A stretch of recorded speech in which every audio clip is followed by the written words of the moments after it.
এখন আমাদের নৌকাটা চলে আসছে আপনার শিমুল বাগানের দিকে। এটাও আপনার সুনামগঞ্জে একটা বিখ্যাত জায়গা। এই যে নৌকাটা এসে আসলে এই ঘাটে ভিড়লো। দেখতে পাচ্ছেন এখান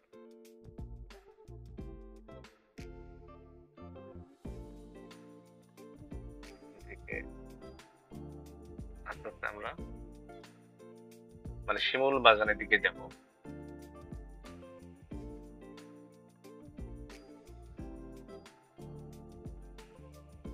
এখানে রাস্তাটা একটু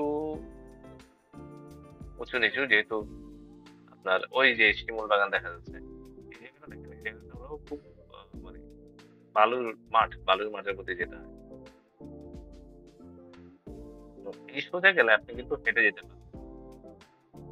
আর আমার মনে হয় না যে এত গরমের মধ্যে কেউ হেঁটে যাবে।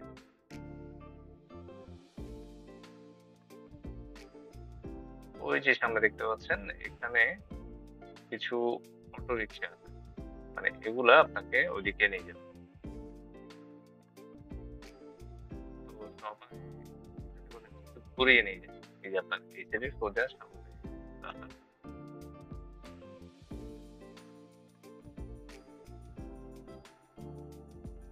রিক্সার পরে এই যে আমরা চলে আসলাম আপনার শিমুল বাগানে।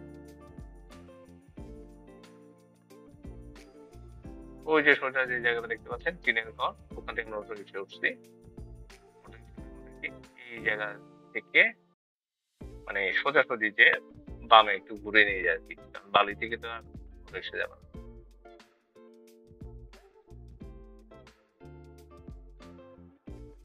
আমাদের টিমের যারা আছে সবাই ছবি তুলতেছে।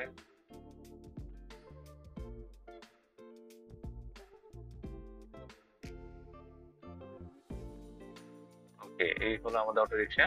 আমাদের এখানে ঘোরা শেষ। আমরা বাগানের ভিতরে ঢুকি নাই, কারণ টিকিটের জন্য প্রায় ১৫০ টাকা মতো চার্জ করছিল। ১৫০ না, সরি, ৫০ টাকার মতো চার্জ করছিল। ৫০ টাকা দিয়ে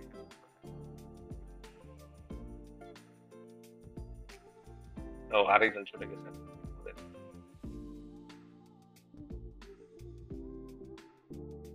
পর্যন্ত দাঁড়ানো হলো। এই যে আমরা আবার আপনার যে রাস্তাটা আছে, ওই রাস্তা থেকে আবার চলে আসতেছি নৌকার কাছে।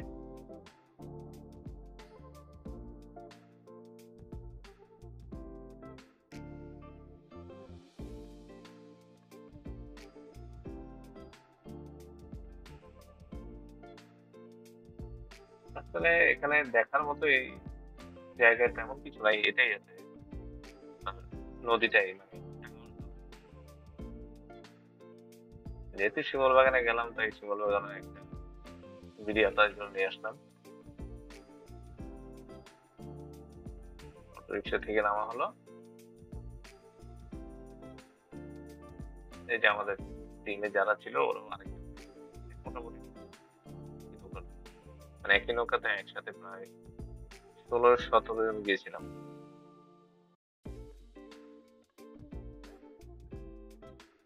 এবার আপনাকে দেখাচ্ছি ওই যে শিমুল বাগান।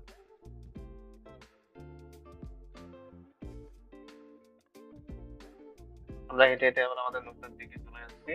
এরপরে নেক্সট স্টেপ হলো আপনার আরো একটা জায়গায় যাবো আমরা।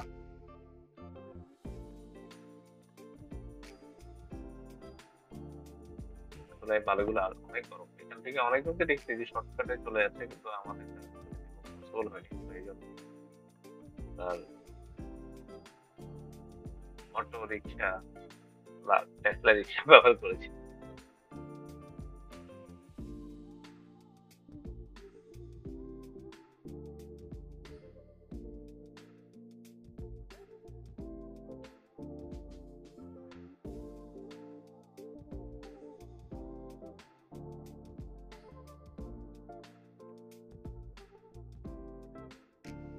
এই যে আমাদের নৌকা, এখান থেকে মানে যাওয়ার আগে আমরা একটু হাত পা ধুয়েছি।